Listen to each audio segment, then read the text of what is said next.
ప్రస్తుతం ఉన్న అంతర్జాతీయ ఐక్యరాజ్య సమితి సూత్రాలను బట్టి చూసినట్టయితే ఒక దేశం ఇంకో దేశం మీద ఎప్పుడు దాడి చేయొచ్చు, అయితే ఆ దేశం మీ మీద దాడికి దిగినప్పుడు ఆత్మరక్షణ అర్థం చేయొచ్చు.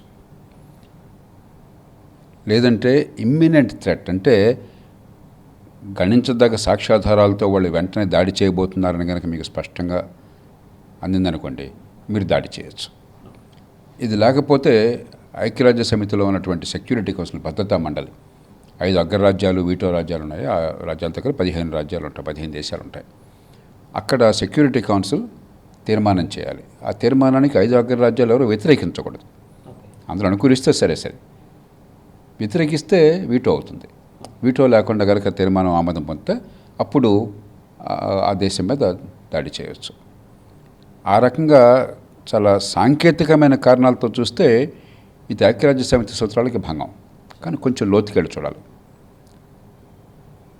అమెరికా చేసిన తీరు తప్పు, దాని తర్వాత వస్తాను నేను. కానీ బంగ్లాదేశ్ ఉదాహరణకి అవసరమైనా కూడా దాని పరిమితులు తనకున్నాయి. ఇక్కడ ఇజ్రాయెల్ అమెరికా వాదనలు ఏమిటి? ఒకటి, వాళ్ళ ప్రజల ప్రయోజనాలను చూడకుండా వాళ్ళ ప్రజలనే పొట్టన పెట్టుకుంటున్నారు. నిరాయుధులైన వాళ్ళు శాంతియుతంగా ప్రదర్శనలు చేస్తుంటే వాళ్ళ హక్కుల కోసం అని చెప్పని, మహిళలు కొద్దిపాటి హక్కుల కోసం అని చెప్పని, ప్రజలు కొద్దిపాటి ఆర్థిక హక్కుల కోసం ప్రదర్శనలు చేస్తుంటే ఊచకోత కోసి ఊరేసేశారు. ఇప్పుడు కూడా చేస్తున్నారు. యుద్ధం మధ్యలో కూడా ఎగ్జిక్యూషన్లు చేస్తున్నారు. రెండోది, మీ దేశం బాగోగులు మీరు చూసుకోకుండా పాకిస్తాన్ ఇజ్రాయెల్ని ఖతం చేయాలి, అమెరికాని ఖతం చేయాలి. Death to America, death to Israel, అదే నినాదంగా, అధికారిక నినాదంగా ఈ 50 ఏళ్ల పాటు రాజ్యాన్ని నడిపారు.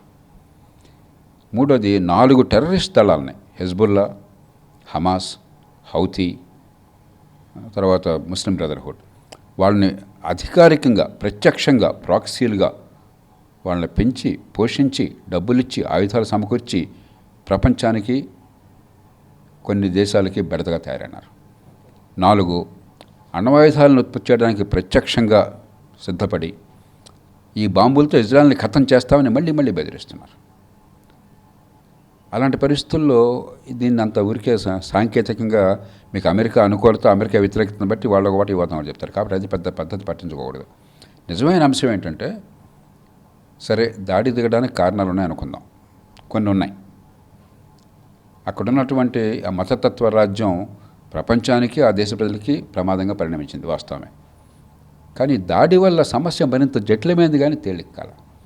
కాబట్టి ఇది బాధ్యతారహితమైన దాడి, ముందు చూపులేని దాడి.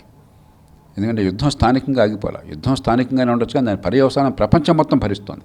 ఇవాళ భారతదేశం, ఆసియా ఖండంలో అన్ని దేశాలు, సరే అక్కడున్న అరబ్ దేశాలు, గల్ఫ్ కోఆపరేటివ్ కౌన్సిల్ జీసీసీ దేశాలు అంటారు, మరి చైనా లాంటి పెద్ద దేశాలు, మరి యూరప్ దేశాలు, అందరం ఇప్పుడు ఇవాళ మనకేదో ఉరుమురిగి మంగళం పడ్డట్టుగా అక్కడ అదే సమస్య, వాళ్ళ సమస్య అయితే మనందరికీ ఇవాళ పెద్ద పెద్దగా సమస్య. కాబట్టి దానికి అమెరికాని క్షమించకూడదు. ఒక అగ్రరాజ్యం, ప్రపంచానికి నాయకత్వం ఇస్తున్న రాజ్యం, ప్రపంచంలో అత్యంత బలీయమైనటువంటి ఆర్థిక శక్తి, సైనిక శక్తి, దాన్ని ఎలాగ ఇష్టం వచ్చినట్టు వాడి ప్రపంచం మొత్తం అతలకొతలం అవుతుంటే అది దానికి లెక్కలేనటువంటి ఉంటే దానికి క్షమార్హం కాదు. కాబట్టి ఇది కేవలం మానవ హక్కుల నేరంగా అలాగ భావించడం మాత్రమే కాకుండా క్షమార్హమైనటువంటి నేరంగా ప్రపంచం మొత్తాన్ని అతలకొతలం చేస్తోంది. అనుకున్న ప్రయోజనం నెరవేరకపోగా బెడిసి కొడుతున్నది. ఆ రకంగా అమెరికా బాధ్యతారహితంగా, పూర్తిగా నిర్లక్ష్యంగా వ్యవహరించిన మాట వాస్తవం. ఎందుకంటే ఇప్పుడు ప్రపంచం మొత్తానికి మరి ఎంతకాలం ఈ సమస్య ఉంటుందో, కొన్ని నెలలు, ఒక సంవత్సరం పాటుతో ఆర్థిక వ్యవస్థ కుతలం అయిపోయి లక్షలాది కోట్లాది మందికి నష్టం చేకూరుస్తుందా? ఒక తరం కాలమే ప్రపంచం అంతా కూడా గందరగోళం అవుతుందా? కాబట్టి ఇప్పుడు ఇరాన్ మీద దాడి వల్ల అది చట్టాన్ని ఉల్లంఘించారు లేదా అన్నదానికంటే ప్రపంచాన్ని ఎంత అతలకుతలం చేశారు. రెండో ప్రపంచ యుద్ధం తర్వాత మరో యుద్ధంలోనూ ఇంత అతలకుతలం ఏ యుద్ధంలో జరగలేదు. వియత్నాం యుద్ధంలో జరగల, అక్కడ ఏదో స్థానికంగా సమస్య అయింది. యుక్రెయిన్ యుద్ధంలో స్థానికంగా సమస్య అయినది. అలాగే మరికొన్ని యుద్ధాలు ఎంత జరిగినా కూడా ప్రపంచం మొత్తం అల్లకల్లోలమైన పరిస్థితులు మొట్టమొదటిసారిగా వచ్చినాయి రెండో ప్రపంచ యుద్ధం తర్వాత. రెండోది, ఆ తర్వాత ఇప్పుడు డొనాల్డ్ ట్రంప్ గారు నిన్నగాక మొన్న ఆయన దేశ ప్రజలను ఉద్దేశంతో ప్రసంగం చేశాడు. ఏమన్నాడు? దాన్ని ఇరాన్ మొత్తాన్ని కూడా రాతయుగంలోకి పంపిస్తాను. అది ఖచ్చితంగా మానవ హక్కుల నేరం, అది ఖచ్చితంగా అన్ని రకాల చట్టాల వల్ల కన్నా. అక్కడ ఇరాన్లో మతతత్వ రాజ్యం కనుక ప్రపంచానికి బెడదగా ఉంటే ప్రపంచ బెడదనమాట వాస్తవం. వాళ్ళని అంతం చేయడం కోసం ప్రయత్నం చేస్తే అది సరైన పద్ధతి సరైనదాకా తర్వాత చూసుకోవచ్చు. కానీ ఇరాన్ ప్రజల మీద మీకు ఏం చేశారు అమాయకులు? వాళ్ళ నోచుకోతకు వస్తున్నారే. ట్రంప్ గారు మొట్టమొదటిలో ఏమన్నాడు, ఇరాన్ ప్రజలరా మీరంతా కూడా నిలబడండి గట్టిగాను, ఇదిగో మేము మద్దతు ఇస్తున్నాం, వీళ్ళందరినీ ఖతం చేస్తాం, మీరు మీ రాజ్యాన్ని దక్కించుకోండి, మీ స్వేచ్ఛను కాపాడుకోండి అని చెప్పని. ఇవాళ ఇరాన్ ప్రజలందరినీ కూడా రాత్రియుగంలో పంపిస్తా అంటే అర్థం ఏంటి? ఇది ఖచ్చితంగా మానవ హక్కుల ఉల్లంఘన, యుద్ధ నియమాల ఉల్లంఘన, అంతర్జాతీయ న్యాయ సూత్రాల ఉల్లంఘన. కాబట్టి మొదట్లో ఎలాంటిదైనా కూడా ఈ రకమైన తీరు కనుక నిజంగా ఆ చర్యలు చూపెట్టినట్టయితే దాన్ని ప్రపంచం అంతా కూడా తీవ్రంగా ఖండించాలి, ఎట్టి పరిస్థితులను ఆపాలి. ఇప్పుడు ఐసీసీలో కొన్ని దేశాలు సంతకాలు పెట్టిన సభ్యులుగా ఉన్నారు. చాలా దేశాలు భారత్తో సహా, చైనాతో సహా, అమెరికాతో సహా ఐసీసీలో సభ్యులు కాదు. కాబట్టి వాళ్ళు దాన్ని అంగీకరించరు.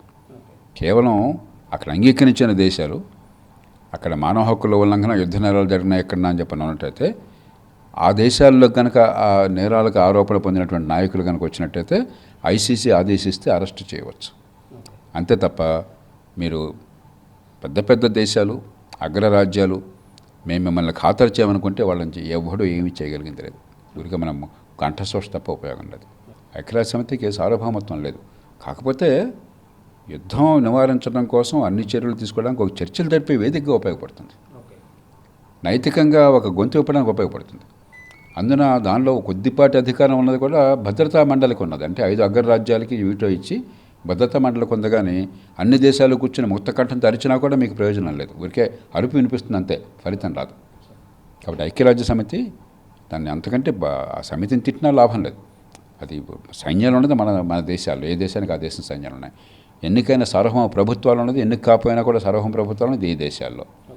మరి ఆర్థిక వ్యవస్థ అంతా ఉంది, పనులు ఉన్నది ఈ దేశాల్లో, పౌరసత్వం ఉన్నది ఈ దేశాల్లో. మరి ఐక్యరాజ్య సమితి ఏం చేస్తుంది? కాబట్టి మనం ఏ మేరకు ఈ దేశాలన్నీ కలిపి ఐక్యరాజ్య సమితికి బాధ్యతలు పెడితే ఆ మేరకు చేయగలదు తప్ప మన నెత్తి మీద కూర్చున్న ప్రపంచ ప్రభుత్వం కాదు, ప్రపంచ సైన్యం కాదు అది.